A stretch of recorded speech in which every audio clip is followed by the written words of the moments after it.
Hello dear aspirants, welcome to the online platform Pakar IAS. I am Vivek Parmar and today we will discuss about the most important part of the Gupta dynasty, that is art and architectural system.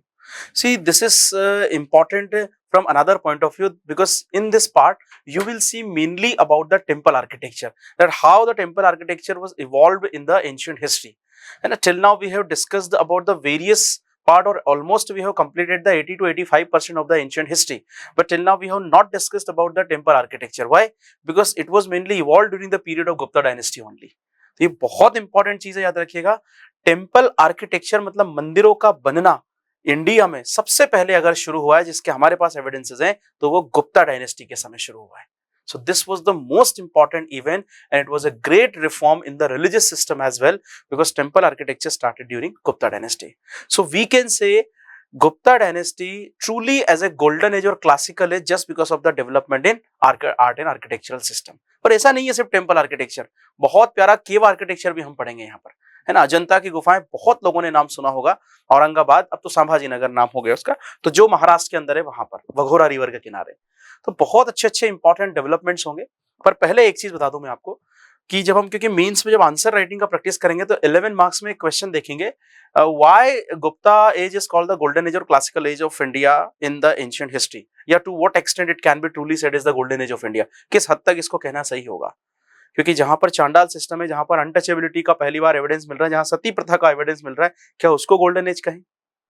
या जहां पर आर्यभट्ट जैसे हुए हैं जिन्होंने number system का invention किया, जिन्होंने यूनिवर्स के बारे में लिखा, जहां टेम्पल आर्किटेक्चर, वहां जहां बहुत प्यारा ट्रेड सिस्टम था, जहां वराहमिहिर जैसे ग्रेट एस्ट्रोलॉजर हो, उसको कहें। तो पॉजिटिव नेगेटिव सारे पॉइंट हमें पता होना चाहिए, बट इसमें कोई शक नहीं है, due to the temple architecture development also it can be said is the golden age और क्लासिकल एज, है ना। तो ये थोड़ा सा ध्यान रखिएगा। तो गोल्डन एज क्लासिकल एज कई रीजन से कहते हैं, पॉलिटिकल रीजन से, सोशल रीजन से, इकोनॉमिक रीजन से, है ना। यहाँ पर आर्ट एंड आर्किटेक्चरल के रीजन में तो बिल्कुल कह सकते हैं, फर्स्ट टाइम शुरू होगा। तो पहले चीज, गुप्ता एज को गोल्डन एज या क्लासिकल एज कहते हैं, ये ध्यान रखना है। इसमें बहुत बड़ा रोल है टेम्पल आर्किटेक्चर का भी, because it was started in ancient history during the reign of Gupta ruler. The style in which the temple architecture was mainly evolved, that was known as Nagara style.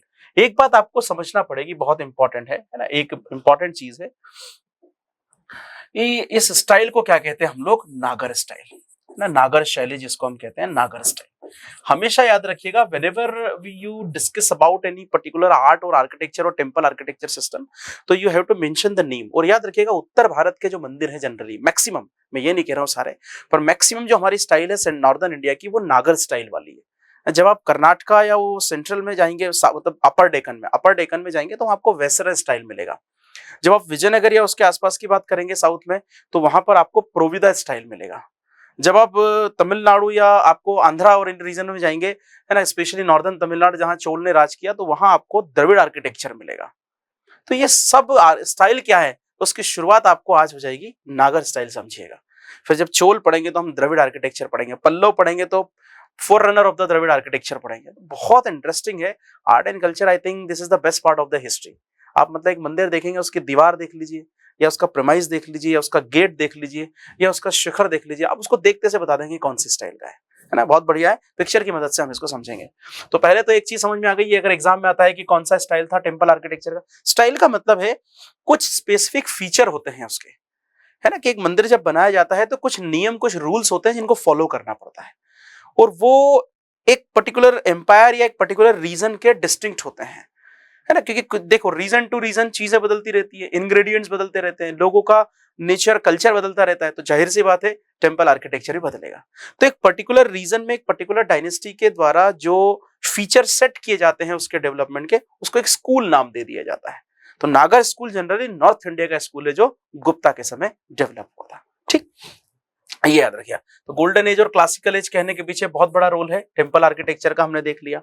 और जो स्टाइल है ना, उस style को मैंने पहले बता दिया, वो क्या कहते हैं? नागर स्टाइल। एक और बहुत अच्छी इंटरेस्टिंग चीज बताता हूं, इस समय मेनली 3 गॉड्स थे जिनको बहुत, मतलब गॉड्स तो बहुत सारे हैं, लेकिन मेनली इनका वर्शिप होता था। अगर मैं लॉर्ड विष्णु जी का बोलूं तो ये नॉर्दर्न इंडिया में ज्यादा इनका वर्शिप था। उत्तर भारत में आज भी अगर आप देखेंगे ये लेगेसी है, बहुत ध्यान से देखिएगा। सबसे ज्यादा मंदिर अगर आपको मिलेंगे तो विष्णु जी या उनके अवतारों के मिलेंगे, जो 10 अवतार हैं, है ना, राम जी, लॉर्ड विष्णु जी, लॉर्ड कृष्ण जी, आपको बहुत सारे मिलेंगे। अब तो शिव जी के भी हैं, पर उस समय की बात करूं तो नॉर्थ इंडिया में सबसे ज्यादा, क्योंकि आर्यंस वहीं रहते थे और आर्यंस अपना प्रोटेक्टर विष्णु जी को मानते थे, है ना। और आपको पता होगा जैसे दो चीजें आप देखते होंगे कि देव शयनी और देव उठनी, जो 11 जो हिंदी माह में आती है ना, मतलब वो तो किसी भी कैलेंडर के हिसाब से आती है। तो ये जो रीजन होता है, जैसे जून के अंत से जनरली अगर मैं आपसे कहूं तो जुलाई और अगस्त, और फिर अब वो सितंबर अक्टूबर, है ना, फिर वो आपका जो देव उठनी जो आपका दिवाली के बाद आता है, वहां इस बीच में विष्णु जी जनरली शयन करते हैं, सो जाते हैं। तो फिर कौन प्रोटेक्ट करेगा आर्यंस को? तो फिर ये अलग अलग जो इसमें बीच में फंक्शंस आते हैं, देखिएगा आप, इसमें ही जन्माष्टमी आती है, इसमें ही गणेश जी का वो आता है। तो मैं आपको कनेक्ट करके बता रहा हूँ कि वो फिर उस सृष्टि को संभालते हैं, है ना। तो there is interesting connection between the history and mythology as well, है ना। बस ये ध्यान रखना है कि मैथोलॉजी का ज्यादा इस्तेमाल हमने आंसर में नहीं करना है, ठीक है।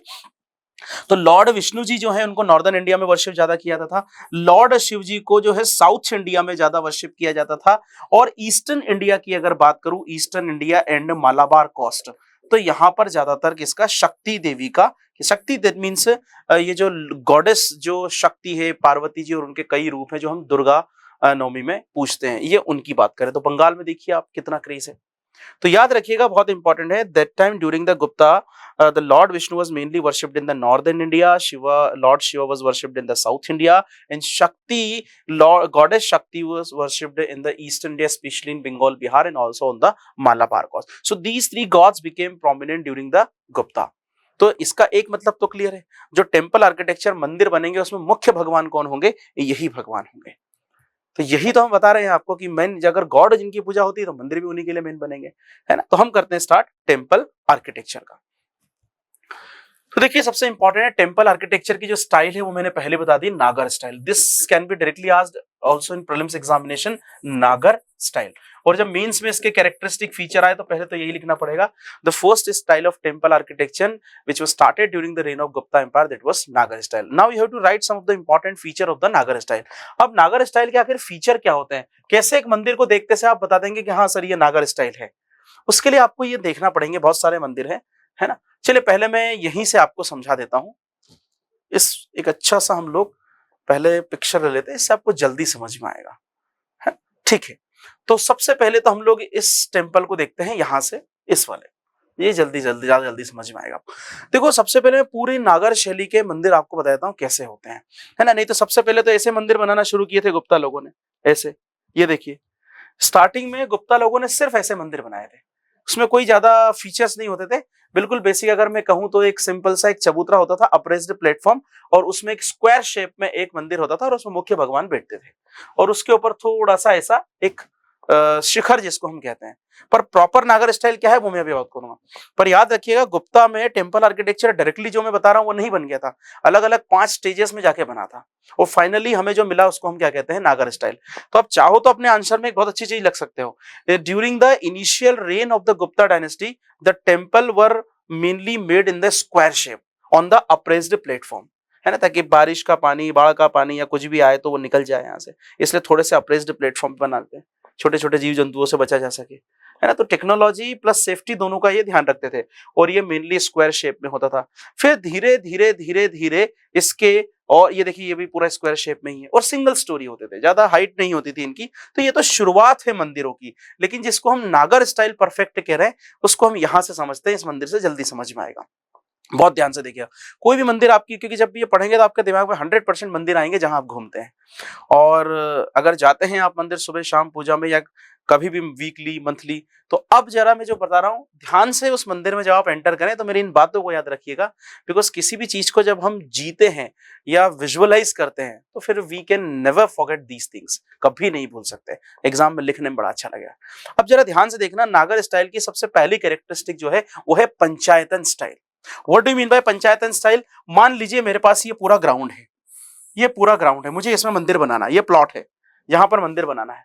तो वो क्या करते हैं, ग्राउंड पे क्रूसिफाइड प्लान बनाते हैं। क्रूसिफाइड प्लान कैसा होता है, जैसे मान लीजिए मुझे यहां से ये गेट देना है, यहां से ये एंट्री है, तो अब मेरे को मंदिर बनाना है। तो क्या करेंगे, यहां पर ये समझ लीजिए जो पूरा है इसमें कैसे क्रॉस बना दीजिए, इसको क्रूसिफाइड प्लान बोलते हैं। This is known as crucified plan. अब ये क्या होगा, यहां ये जो क्रॉस बन रहा है, जहां ये कट कर रहा है, यहां पर होंगे मुख्य भगवान बैठेंगे और इनका मंदिर बनेगा। अब कभी भी आप मंदिर देखिएगा, कभी भी एक भगवान को डेडिकेटेड मंदिर अब आजकल कम होते हैं। उसमें एक मुख्य भगवान होते हैं और बाकी छोटे-छोटे और भी टेम्पल्स होते हैं जिसमें दूसरे भगवान होते हैं। जैसे कोई शिव जी के लिए चीफ बनाता है तो शिव जी मुख्य गॉड हो गए, कोई विष्णु जी के लिए बनाता है तो वो चीफ गॉड हो गए, कृष्ण जी के लिए बनाते हैं वो चीफ गॉड हो गए।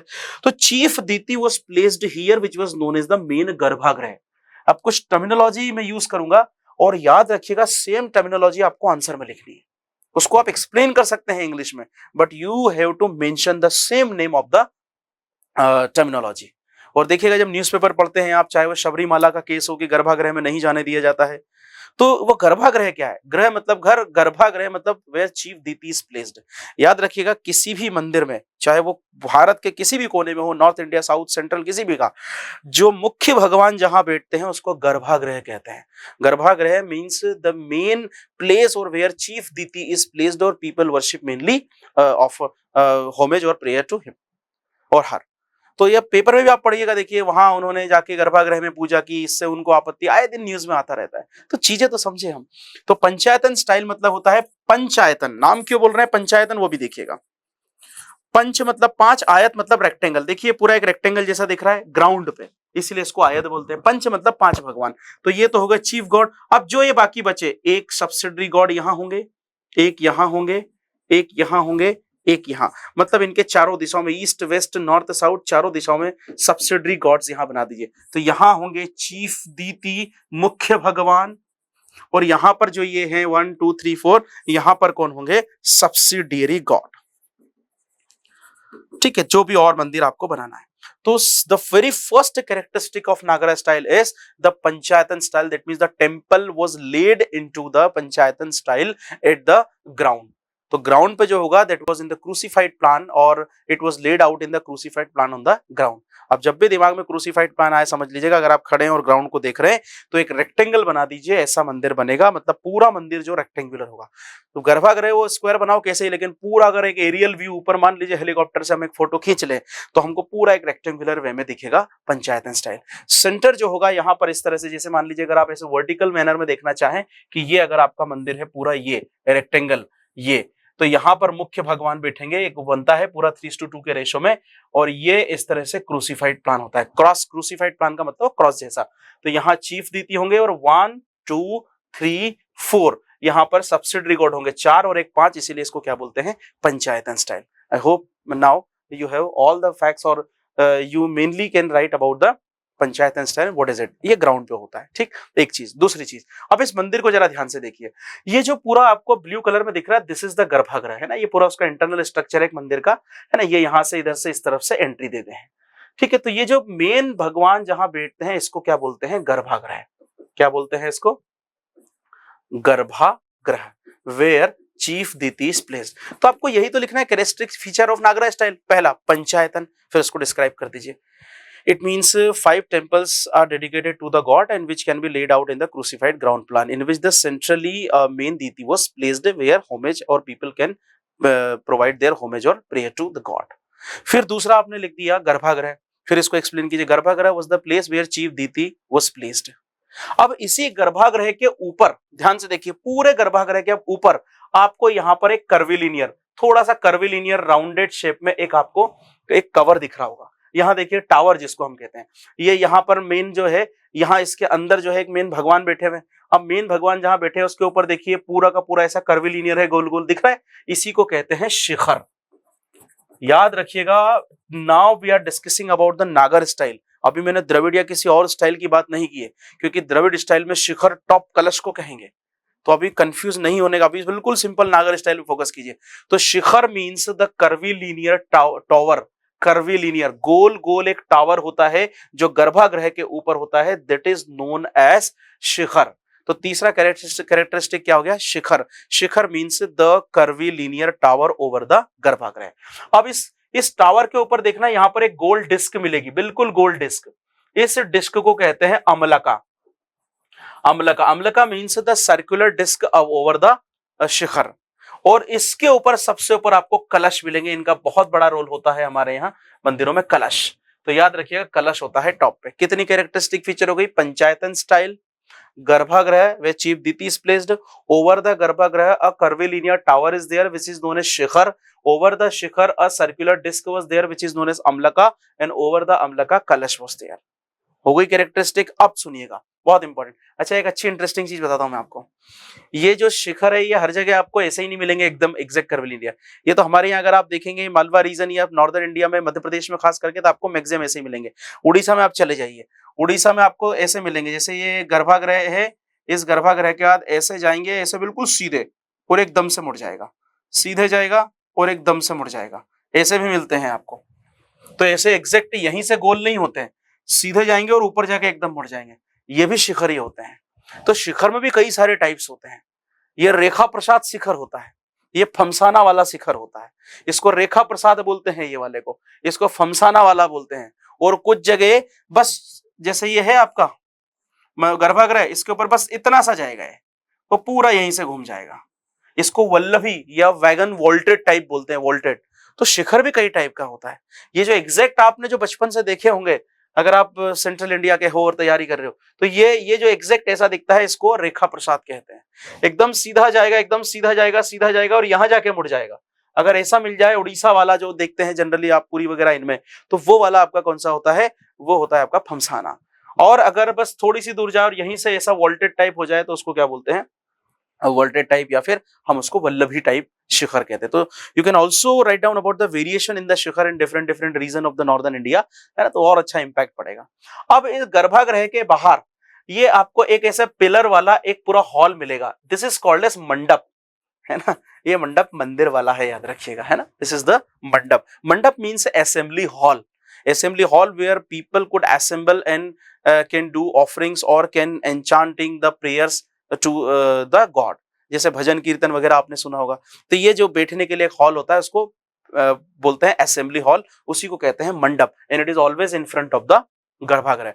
कभी भी किसी भी मंदिर में आप एंटर करें, अब ये पॉइंट क्लिक कीजिएगा, गर्भागृह के सामने आपको एक हॉल मिलेगा जिसमें जनरली दीवारें कम होती है, दीवारें नहीं होती। ये देखो अब तो क्या है, मॉडिफिकेशन और इस टेक्नोलॉजी के डेवलपमेंट में अब तो कुछ भी जायज है, लेकिन प्योर नागर स्टाइल की बात करें तो उसमें दीवार नहीं होगी, सिर्फ पिलर होंगे और छत होगी, खुला होगा वो, क्योंकि जब रिलीजियस कांग्रीगेशन होगा, भीड़ होगी, तो सफोकेशन होगा अगर पैक कर देंगे आप हर तरफ से। तो खुली हवा, खुला प्रकाश, वैसे ही सनलाइट का बहुत बड़ा रोल होता है।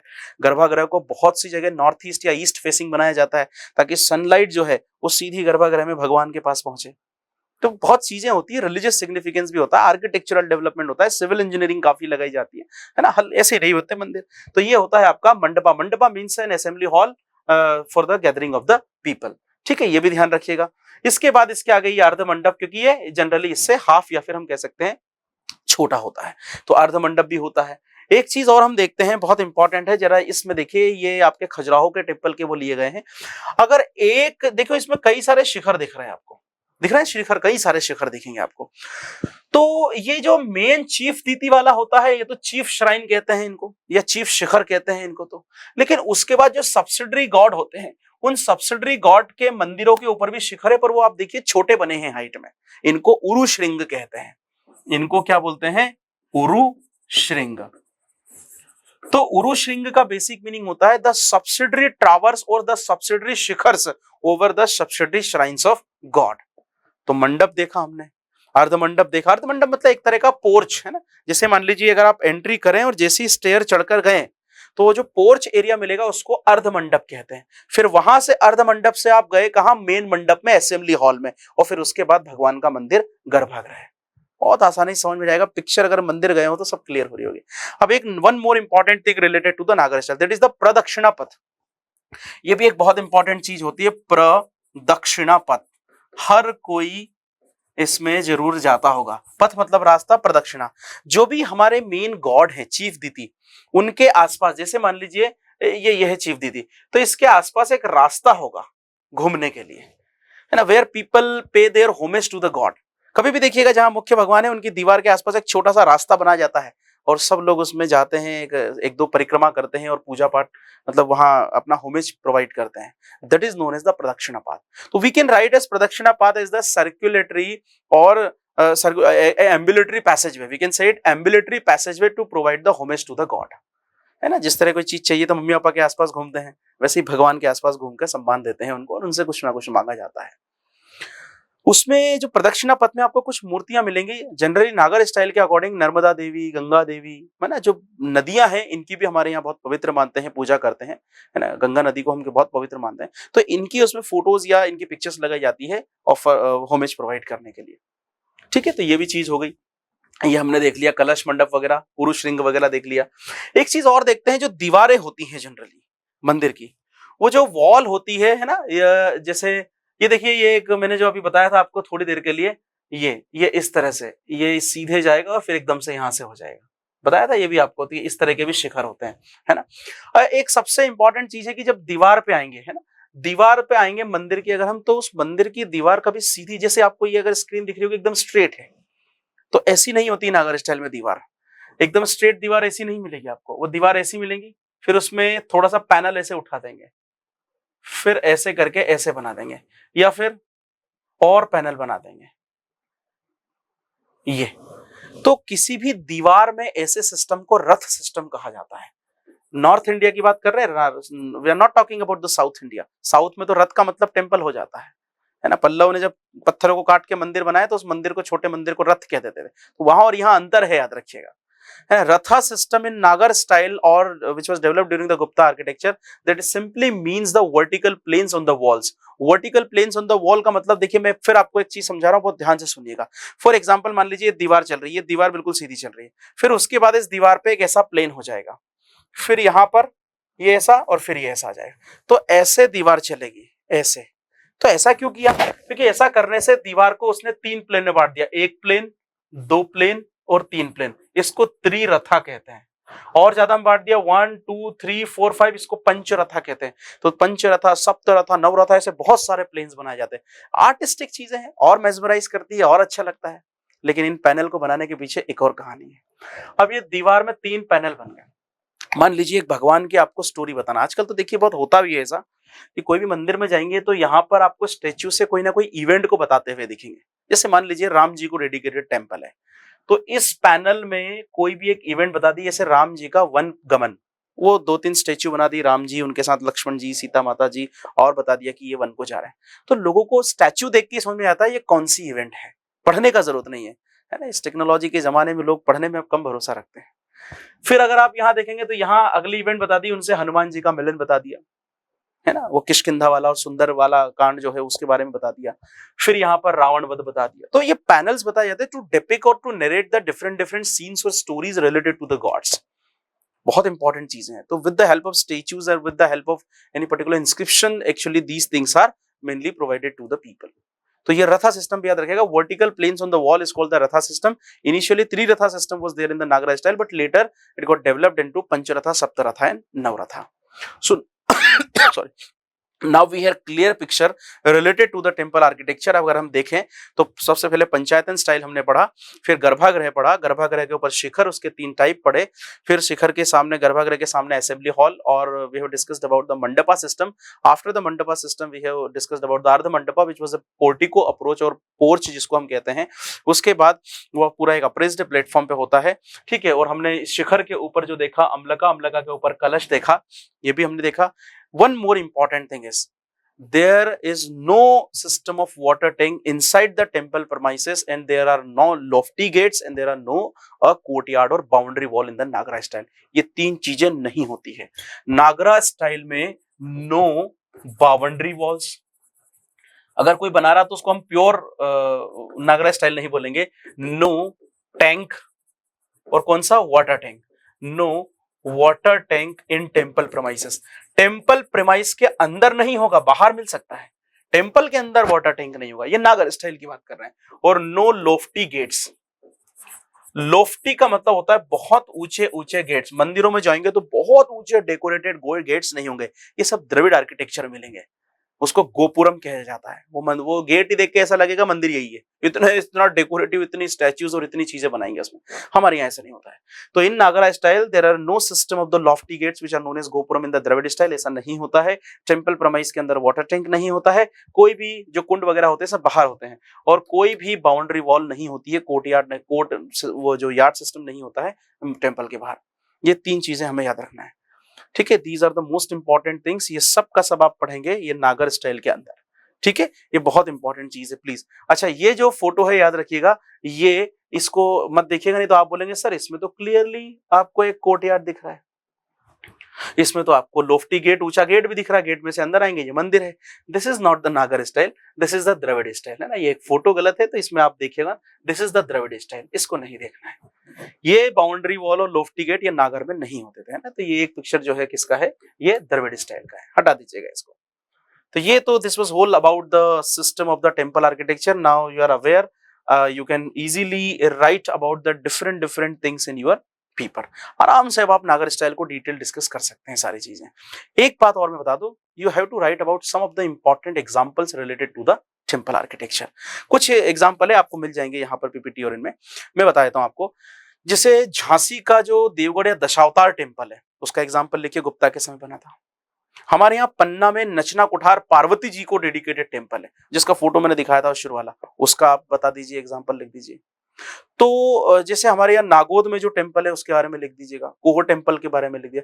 तो we have various examples related to the Nagara style which were mainly erected during the Gupta dynasty, है ना। तो ये एग्जांपल जरा याद रखिएगा, यहाँ पर आपको एक लिस्ट मिल जाएगी। बिना एग्जांपल के किसी भी स्टाइल का टेम्पल आर्किटेक्चर लिखेंगे, नंबर कम हो जाएंगे। So this was about the temple architecture which was developed during the Gupta dynasty. Now we have to discuss about the cave architecture. Now we have to discuss about the cave architecture. अब cave architecture की बात करें तो various beautiful caves were erected, carved out from the stones for the dwelling purposes as well as for the prayer purposes. बहुत सारी caves इस समय develop हुई रहने के लिए और प्रेयर के लिए। बुद्धिज्म में रहने वाले को हम चैत्य कहते हैं और वर्शिप ऑफर करने वाले को हम प्रेयर्स कहते हैं। एक बात मैं क्लियरली बता दूं, यहाँ पर कई केव्स लिखी हुई हैं, है ना। जैसे अगर मैं बोलूं तो आपको यहाँ पर अजंता केव्स है, नासिक, बाघ, उदयगिरी, और ये नीचे दिख नहीं रहा आपको, मैं लिख देता हूँ नासिक केव्स। पर इतना मैं बता दूं कि दीज वर नॉट सोली और प्योरली और developed during the reign of Gupta dynasty only. इनमें गुप्ता का कहीं ना कहीं इन्फ्लुएंस है, कुछ ना कुछ कंट्रीब्यूशन है, इसलिए हमने लिखा है।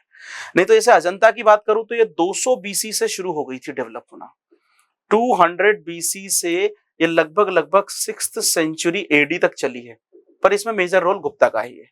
एलोरा की अगर मैं बात करूं तो ये लगभग 5th सेंचुरी से 11th सेंचुरी एडी तक चली है, तो ये तो बहुत आगे तक जाएगी, मिडिवल हिस्ट्री तक।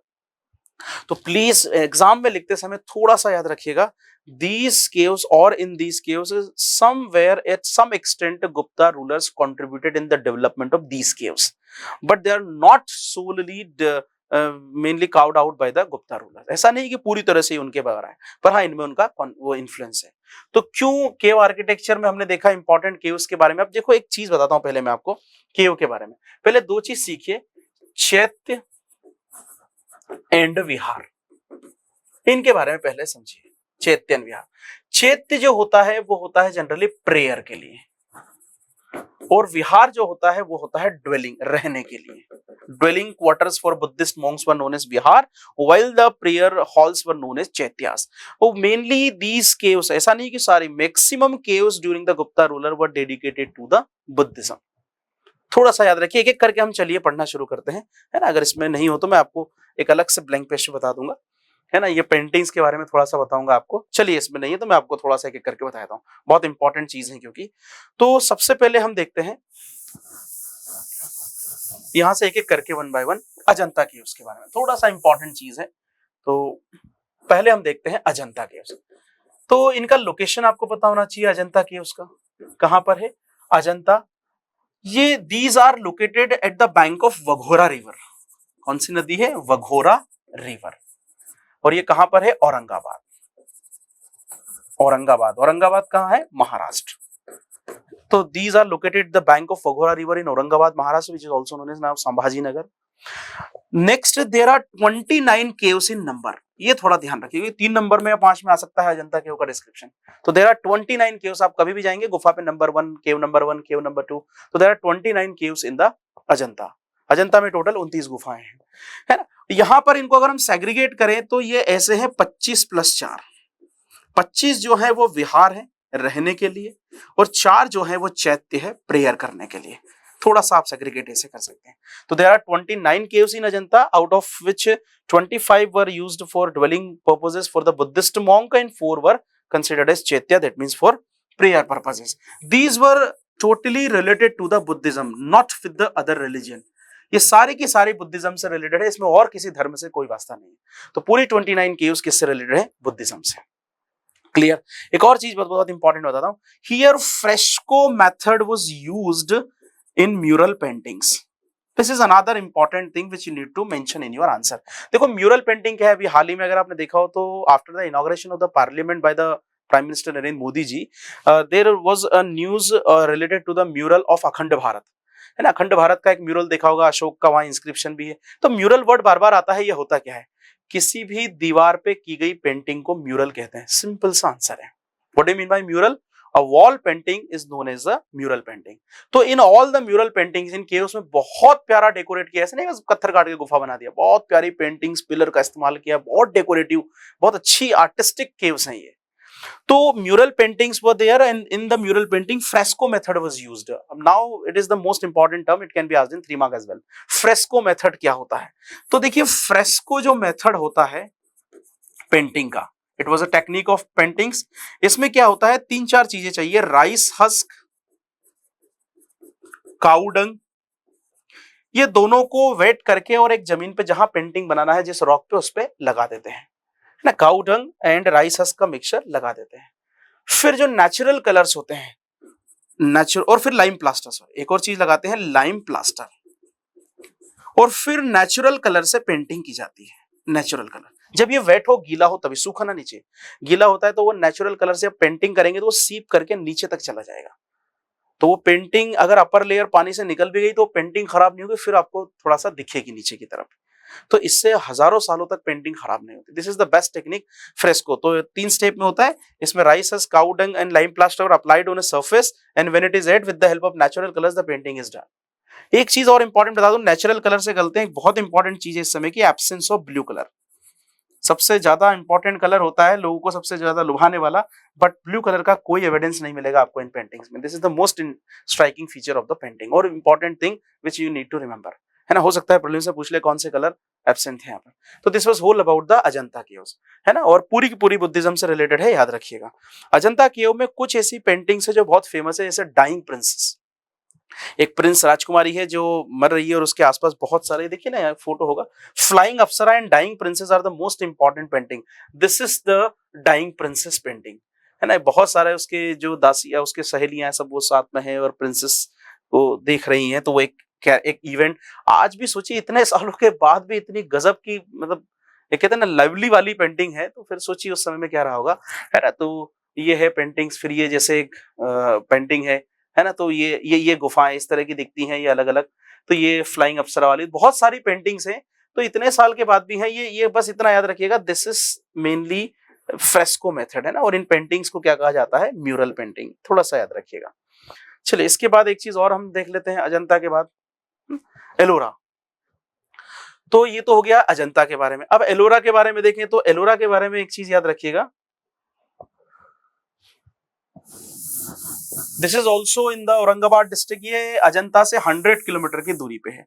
तो एलोरा केव की अगर बात करें तो 100 kilometre far from Ajanta, far from Ajanta, एक तो ये ध्यान रखना है, ठीक है। ये भी वही है, औरंगाबाद डिस्ट्रिक्ट महाराष्ट्र, औरंगाबाद डिस्ट्रिक्ट महाराष्ट्र। यहां पर कितना संख्या है इनका? 34 इन नंबर। वहां 29 है, ये 34 है। और ये तीनों को डेडिकेटेड है, ये हिंदू को भी डेडिकेटेड है, बुद्धिज्म भी है इसमें, and also some are related to the Jainism, ये भी ध्यान रखना है। और अगर मैं कहूं आपसे तो 1 to 12 जो है, 1 से 12 नंबर की गुफाएं वो बुद्धिज्म को डेडिकेटेड है, 13 से 29 आर डेडिकेटेड टू हिंदू, जो 17 केव्स है सबसे ज्यादा हिंदुइज्म से रिलेटेड है। और फिर जो 30 से 34 5 है वो दिगंबर जैन से रिलेटेड है ना। तो you can mention these if this is asked in 11 marks, right. Simply अगर बोली दे कि explain the cave architecture which was developed during the Gupta system और 11 नंबर में दे दे, तो फिर तो हमारे पास काफी होना चाहिए लिखने का। तो ये भी ध्यान रखिएगा, ये एलोरा में ना। इसमें एक बहुत अच्छी है केव नंबर 16, वहां पर एक टेम्पल है, गुप्ता के समय डेवलप नहीं हुआ, वो आगे हम पढ़ेंगे, राष्ट्रकूट के समय हुआ है, और वो है कैलाश टेम्पल। पूरी दुनिया में सबसे फेमस है, एक ही पत्थर को काट के बनाया गया है, इस ऐसे टेम्पल को मोनोलिथिक टेम्पल कहा जाता है। मोनो सिंगल, लिथ पत्थर, एक ही पत्थर को काट के बनाए। तो Kailash temple is very important which was mainly built by Krishna one of Rashtrakuta, है ना। ये आगे पढ़ेंगे हम, मैं तो बता दिया यहाँ से रिलेटेड है इसलिए बताया, पर बहुत इंपॉर्टेंट है। तो here the caves are dedicated to Hindu, Buddhism, Jainism. Here also mural paintings are there. These are also erected with the, these are also mainly painted by using the fresco method ना। यहाँ भी सब चीजें वही है, थोड़ा ध्यान रखिएगा। बाघ केव्स के बारे में अगर मैं बताऊं तो यहाँ वैसे एमपी के हिस्ट्री में भी डिटेल डिस्कशन होगा क्योंकि ये एमपी से रिलेटेड है, फिर भी मैं बता दूं यहाँ पर ये 9 है टोटल नंबर में, और ये धार के पास है, बाघ रिवर। तो धार में है ये, बाघ रिवर के किनारे। These all are dedicated to the Buddhism. तो Bagh caves are located near the at the bank of Bagh river in Dhar. These are 9 in number and these are dedicated to the Buddhism. Udayagiri की बात करें तो एक उदयगिरी याद रखिएगा उड़ीसा में है, ये वो उदयगिरी की बात नहीं है, ये मध्य प्रदेश में है। कहां पर है ये? विदिशा के पास में। तो विदिशा के पास जो उदयगिरी है वहां पर है। These are 20 नंबर, यहाँ 20 केव्स हैं और ये भी किसको डेडिकेटेड की गई है? बुद्धिज्म को। नासिक केव्स एज नासिक महाराष्ट्र के अंदर है, बुद्धिज्म से रिलेटेड। तो these are important cave architecture, बस मेनली अजंता, एलोरा, बाघ और उदयगिरी के बारे में याद रखिएगा, नहीं तो और भी है, पांडवलेनी केव्स, मंडपेश्वर केव्स है। Now art and architecture development में अगर हम देखें तो एक चीज और है, stupa. See stupa architecture was mainly made popularised by the Ashoka who erected 84,000 stupas. अब now you know each and everything related to the stupa. किसी ने अगर वो लेक्चर नहीं सुना है तो पहले मौर्यन आर्किटेक्चर में स्तूपा के बारे में सुन लीजिएगा, पूरा डिटेल बताया, मेधी क्या होता है, तोरण क्या होता है, डोम क्या होता है, कैसे वो डोम बनाते हैं, कहाँ अनबर्न्ट और बर्न्ट ब्रिक्स का इस्तेमाल है, everything we have discussed in the Mauryan architecture. तो here we are not going to discuss the architecture related to the stupa, we just only discuss और we will see about some of the modifications और elements which were introduced by the Gupta. तो देखिए एक सबसे interesting चीज बताता हूँ, stupa architecture actually was in the declining phase और declining state during the Gupta dynasty. Gupta वालों ने ज्यादा ध्यान नहीं दिया स्तूपा आर्किटेक्चर पे। अगर मैं आपको एक फोटो ही बताऊं तो आप समझ जाएंगे कि देखिए कैसा स्तूप, बताइए ये स्तूप है, तो प्रॉपर डोम ही नहीं है, मतलब अलग ही कोई देखकर बोल दिया कि इनको स्तूप का आर्किटेक्चर का ज्यादा ज्ञान नहीं था, है ना। तो दिस वाज धामेक स्तूप। धामेक स्तूप जो यूपी में है, ये वो वाला स्तूप है। तो ऐसा नहीं है कि स्तूप इनने नहीं बनवाए, जैसे एक मीरपुर खास वाला बनवाया इनके समय, मीरपुर खास, ये कहां पर है? सिंध रीजन में, और सिंध कहां पर है? पाकिस्तान में। तो ऐसा नहीं है, सम स्तूपा, मतलब पहले तो हम लिख सकते हैं during the Gupta ruler the stupa architecture was on the declining stage, but some of the stupas were erected during their reign, like Dhamek stupa in UP, है ना, एंड मीरपुर खास इन सिंध। तो ऐसे कुछ बने हैं, but it was on the declining stage, है ना। तो यहाँ कुछ याद रखिएगा, जैसे ये रत्नागिरी वाला उड़ीसा में है ना, धामेक स्तूप जो यूपी वाराणसी के पास है, मीरपुर खास मैंने बता दिया मीरपुर, है ना, this is Mirpur, Mirpur Khas this is in Sindh. Now sculpture में एक बहुत इंपॉर्टेंट हुआ, आपने स्कल्पचर मूर्ति बनाने के स्कूल पहले भी देखे हैं। कौन कौन से school? We have discussed about the Amaravati school, Satavahana को याद कीजिए। We have discussed about the Gandhara in Mathura school, Shaka और कुषाण को याद कीजिए, मेनली कुषाण के पैटर्न में। Now this is the fourth school which was known as the, which can be said as the Banaras school or which can be said as a Gupta school of sculpture, because it was mainly developed around the Kashi, Varanasi and around surrounding regions. तो इसमें एक introduce किया इन्होंने element, इन्होंने cream colour के sandstone का इस्तेमाल किया, क्रीम कलर सैंडस्टोन, और उसी के साथ इन्होंने मेटल का भी इस्तेमाल किया। This was the main thing. They were actually expert in the metal workmanship or metal craftsmanship, and they mixed the stone and the metal in preparation of the sculptures. So अगर आपने गांधार आपको याद हो तो ग्रेज बुलिश सैंडस्टोन का इस्तेमाल किया था। मथुरा अगर आपको याद है तो वहां पर भी रेड स्पॉटेड सैंडस्टोन का इस्तेमाल था। अमरावती याद है तो व्हाइट मार्बल का हुआ था। Here they used cream colour sandstone along with the metal. Sculpture की बात करूं तो इनकी एक खासियत थी, स्कल्पचर में नेकेडनेस नहीं रखते थे।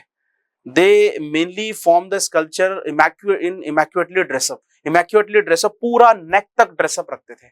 और एक मैं बताता हूँ सुल्तानगंज बिहार का आपको, वो देखेंगे तो आप देखेंगे क्या गजब के उसमें गौतम बुद्ध का स्टेच्यू बनाया है।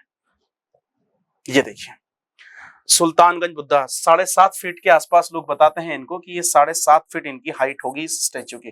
कोई भी देखेगा तो बोलेगा this was the best quality of statue which was developed during the Gupta era.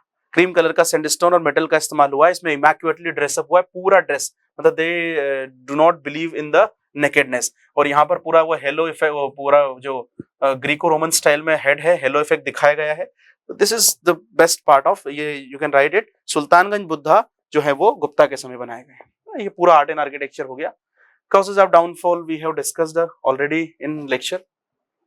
Fine के अकाउंट के बारे में हम पहले ही जान चुके हैं, जहां पर हमने डिस्कस किया था फर्स्ट में इंपॉर्टेंट सोर्सेज, जहां हमने डिस्कस किए थे, है ना, हमने डिस्कस किया था ना इंपॉर्टेंट सोर्सेज सबसे फर्स्ट लेक्चर में, वहां पर हमने फायन के इनके बारे में देख लिया था। तो in Gupta dynasty, in this particular part art and architecture, we have discussed about the temple architecture, that is a Nagara style, which is the most important part of this particular thing, because if question is asked related to the classical era's golden age, then also it becomes important or significant. If separately it is asked that write down or how Nagara style was evolved during the Gupta architecture, we have discussed this particular thing. Cave architecture during the Gupta, especially Ajanta, Ellora, which are most important, and these are also included in the UNESCO's heritage list, उसके बारे में भी हमने पढ़ लिया। Specially वो 29, 34 fresco method, इनके बारे में जरूर लिखिएगा। फिर स्तूपा आर्किटेक्चर जो डिक्लाइन हुआ, और स्कल्पचर जिसमें नए एलिमेंट्स इंट्रोड्यूस हुए, वो भी हमने डिस्कस कर लिया। ठीक है, तो पूरा का पूरा art and architecture Gupta dynasty का हम कवर कर चुके हैं। So that's all for the today's lecture, and next thing we'll discuss in the next session, in which we will discuss about some of the prelims and mains questions which have already been in the examination, and some of the expected questions. Clear? So till then, be happy, take care, thank you so much.